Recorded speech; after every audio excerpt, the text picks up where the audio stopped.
Well, state and local leaders here in Connecticut are giving the president's proposal some pretty high marks. The governor calling what the president is doing a roadmap for Connecticut. News 8's chief political correspondent Mark Davis joins us live with word that it comes on a day when city and town leaders announce their recommendations to the legislature. Mark.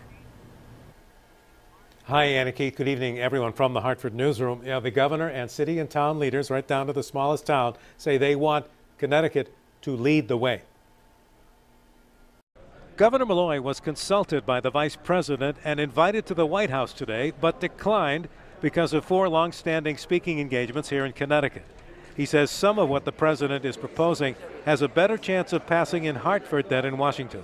I think they're substantially better, particularly when it comes to an assault weapons ban, for instance, or adding additional weapons to the list. I think Connecticut has particularly got an obligation, given what we see happen in Newtown, but what also happens in our cities, to set some examples of what could be done.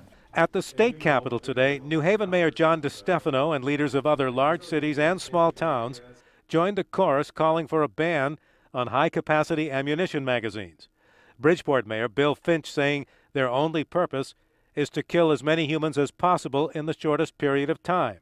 That's why you have large-capacity magazines. That's why they were invented. That's why the military has them. They're not for target shooting. They're not for sportsmen.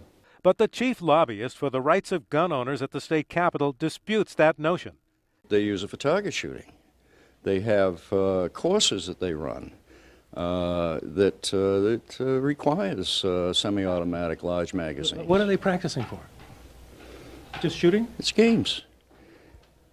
It's like bowling. The governor said today that kind of logic is not going to stop him or the state legislature.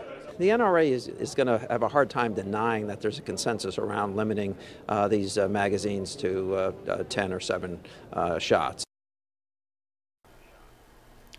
Now, the mayors and first selectmen around the state made actually a total of 13 recommendations to the state legislature, and you can read them all, see them all by coming to our website, WTNH.com, and clicking on this story. Live from the Hartford newsroom, Mark Davis, News 8.